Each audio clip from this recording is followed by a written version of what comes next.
Now, to the US, where a Republican has become governor in Virginia, dealing a blow to President Biden a year after he defeated Donald Trump.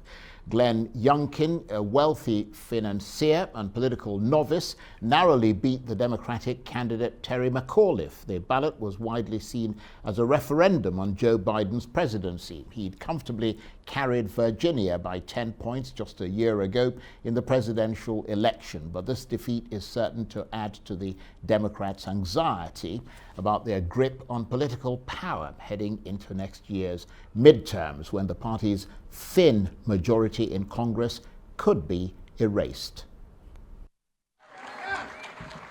Together,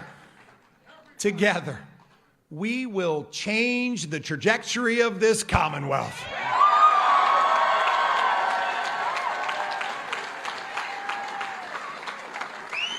And friends, we are going to start that transformation on day one. But the reality is the challenge of overcoming a culture where the state overwhelms self-empowerment is all too common. For too long, we've been expected to shelve our dreams, to shelve our hope, to settle for low expectations. We will not be a commonwealth of low expectations. We'll be a commonwealth of high expectations. We can build a new day for Virginians where, yes, we soar and we never settle. A new day where all Virginians, all of us, can deserve to look forward to grabbing, to aspiring, to dreaming, and then achieving that great Virginia promise. God bless you all. Well, to make sense of this result, let's bring in Arise US Correspondent Eric Ham, who joins us from Washington. Good to see you, Eric. So, an early litmus test of Joe Biden's presidency. A Republican political newcomer has been elected as Virginia's governor. How much of a shock victory is that? Well, Charles, I actually pushed back at the idea that this was a litmus test for President Biden. I think what this was, in fact, was a litmus test for voter turnout.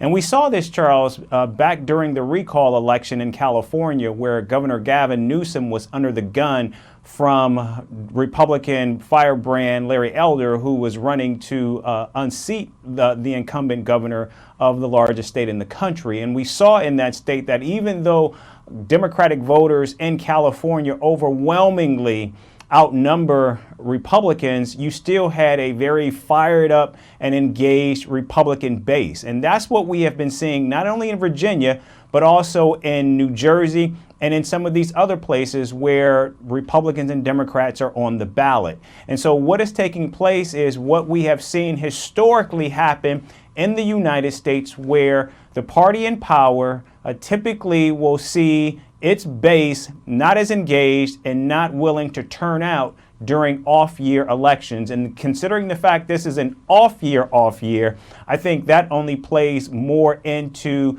the excitement and the energy that Republicans are bringing to elections. So this is, in fact, a harbinger of what is to come, that Democrats will certainly see engaged, excited conservatives at the polls in 2022. But does it pretend that somehow Joe Biden and Democrats are in trouble based on policy or perhaps what they're doing? I'm not sure if that's what we should read into it. Again, midterm elections, off-year elections are always about the base and always about turnout. And I think that's what we saw play out last night. Nevertheless, Eric, they clearly did something right, and the Democrats did something possibly wrong. I mean, what was it that triggered the scales in favor of Glenn Youngkin? Because there were issues that came up in that election. What did he do right? I mean, the Democrat, Mr. McAuliffe, tried to tie Mr. Youngkin to Donald Trump, but that seemed to have failed.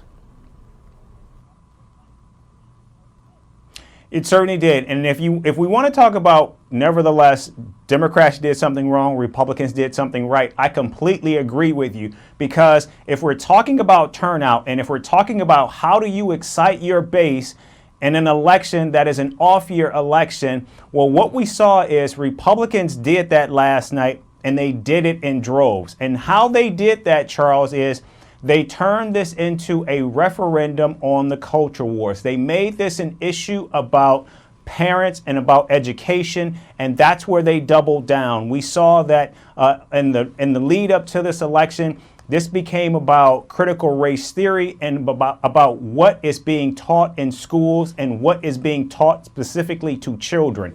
And that was enough to turn out suburban white women and also turn them towards the Republican and away from Democrats. And we're talking about a 10-point swing in just a year. So last year, Joe Biden won in Virginia, which is now a blue state. In fact, there are more Democratic voters in Virginia than Republicans. But nevertheless, what we saw was those Republicans came out in greater numbers. And the reason why is because they had a reason to turn out. Terry McAuliffe, who was governor at one time in the state of Virginia, simply did not have enough outside of basically running or trying to paint Youngkin as a mini Donald Trump. And again, Donald Trump was not on the ballot, and we saw Youngkin keep Donald Trump at arm's length. Donald Trump did not come to the state to campaign or anything like that. And so what we saw was a candidate who was very adept at running in a blue state, but also making sure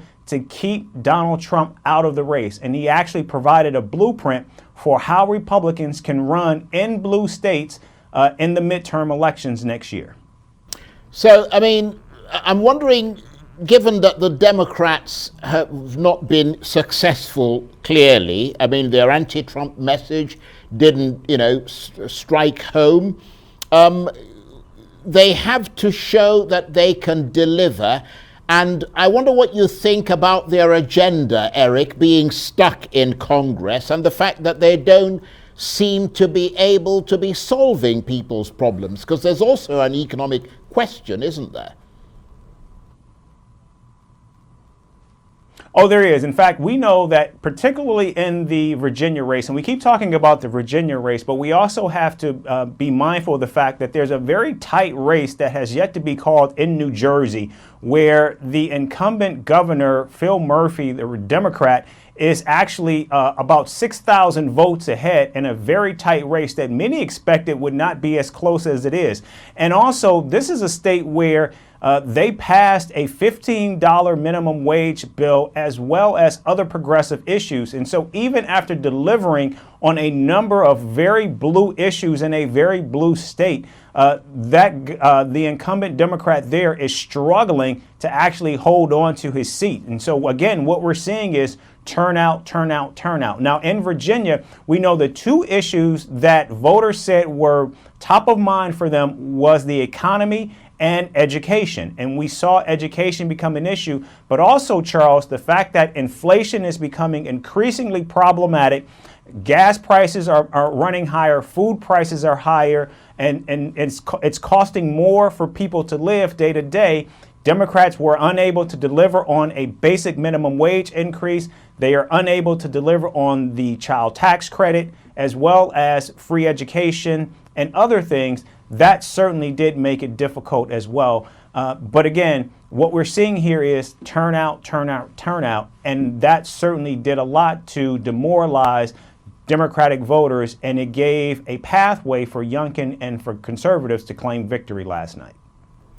Well, absolutely, Eric. And while the Republicans, of course, as you correctly pointed out, beat the Democrats in Virginia, the Democrats comfortably beat their Republican rivals in the mayoral race in New York. Tell us about that. Yeah, this is a city, New York, that is overwhelmingly Democratic. In fact, no Republican has won since Governor Mayor Bloomberg was the mayor there. And quite frankly, many believed that whoever won the Democratic primary in New York would eventually become the mayor of New York. And so while that was primarily a foregone conclusion the fact that you have one place that won, it doesn't change the trajectory. It certainly doesn't change the narrative that Republicans had a very good night. And of course, many are reading into it that this could be a harbinger of what's to come for Democrats in 2022.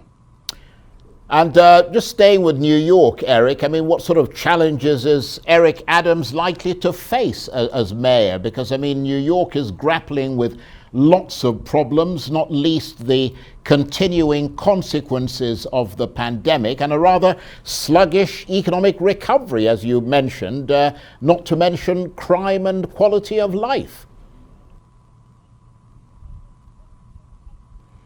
Well, yeah, that's a whole lot that certainly is on his plate, but there's also another issue. And remember, the issue of climate change. Just about 2 months ago, we saw major storms roll through and devastate the boroughs of Queens as well as Long Island. And so these are issues that the mayor automatically is going to have to grapple with.